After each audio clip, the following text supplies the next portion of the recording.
Ces volutes de fumée noire provoquées par l'incendie des docks du port d'Oran, c'est peut-être la dernière bouffée de violence de la guerre d'Algérie. Car jeudi, après la débandade de ce qui restait des commandos Delta, le calme et la paix revenaient enfin de Constantine à Oran. Dans la tranquillité retrouvée, 6 millions d'Algériens pouvaient s'apprêter à choisir librement leur destin. Mais alors qu'en Algérie se jouait le dernier acte, on jugeait à Paris un des acteurs du drame. De Gueldre, organisateur et responsable des commandos OAS d'Algérie, était condamné à mort par la haute cour militaire.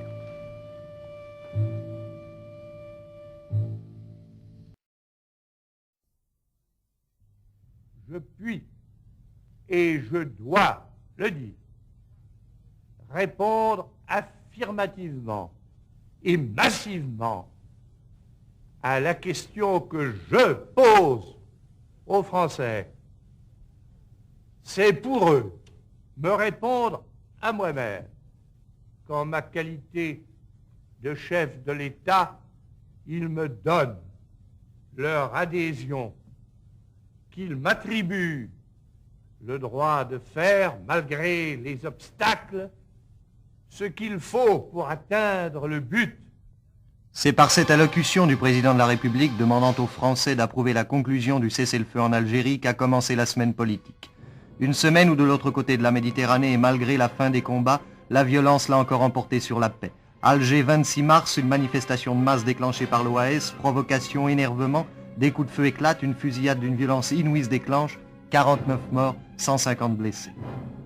Lourd, tragique bilan, victimes innocentes poussées à la mort par des assassins, c'est ce que M. Christian Fouché, haut commissaire de France, a répété aux Français d'Algérie en leur demandant instamment de ne pas s'engloutir avec ceux dont la cause est perdue et qui tentent de les guider vers la mort. Car l'OAS sent qu'elle perd pied en Algérie aussi. Un de ses chefs, l'ex-général Jouot, condamné à mort par contumace, en fuite depuis le putsch d'avril, est arrêté lundi à Oran.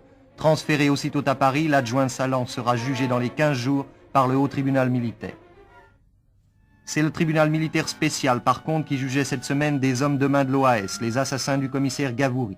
Verdict exemplaire, 2 condamnations à mort, des peines de réclusion pour les comparses.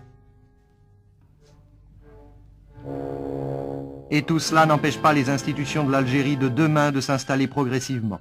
L'exécutif provisoire s'est réuni vendredi pour la première fois à Rocher-Noir.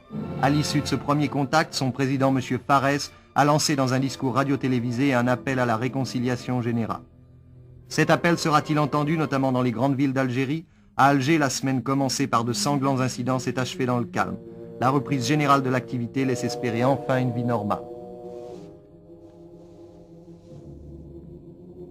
Mais le problème algérien a eu cette semaine une conséquence inattendue sur l'actualité internationale. À la suite de la reconnaissance par l'URSS du gouvernement FLN de Tunis, la France a rappelé M. Dejean, son ambassadeur à Moscou, tandis que M. Vinogradov reprenait contact avec son gouvernement. D'Algérie, les Européens continuent à refluer. Par avion, par paquebot, par chalutier même, ils ont été plusieurs milliers à rentrer en France, une France que certains d'entre eux ne connaissent. Dimanche, l'Algérie a voté. Européens et musulmans ont participé au référendum d'autodétermination qui s'est déroulé dans un climat de détente que l'on osait espérer il y a quelques semaines encore. L'indépendance de l'Algérie a pris effet officiellement lundi à 10h30. Au cours d'un conseil des ministres extraordinaire, le gouvernement français a reconnu solennellement cette indépendance.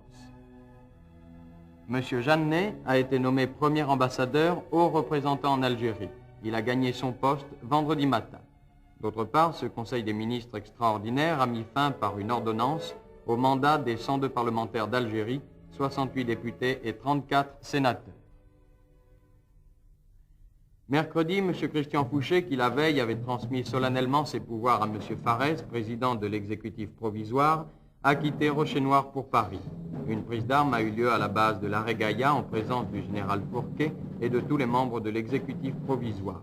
Au nom de tous ses collègues, le président Farès a rendu hommage à M. Fouché pour la façon dont il a aidé l'exécutif provisoire dans l'accomplissement de sa tâche. Mardi, M. Benkheda et les ministres du GPRA, sans M. Benbella, ont reçu un accueil triomphal à Alger où les fêtes de l'indépendance se sont poursuivies pendant 3 jours dans le calme et l'allégresse. Malheureusement, à Oran, ces fêtes ont été marquées par des incidents sanglants qui ont fait de nombreux morts. Mais à peine indépendante, l'Algérie connaît déjà sa première crise avec le désaccord survenu entre M. Ben Khedda, soutenu par le GPRA, et M. Ben Bella, qui serait soutenu par 2 des 6 wilayas de la LN. Autre prolongement de l'affaire algérienne, vendredi matin à l'aube, Roger de Gueldre a été fusillé au fort d'Ivry. Il avait été condamné à mort le 29 juin pour avoir ordonné l'assassinat du commissaire Gavouri et mis sur pied les commandos Delta.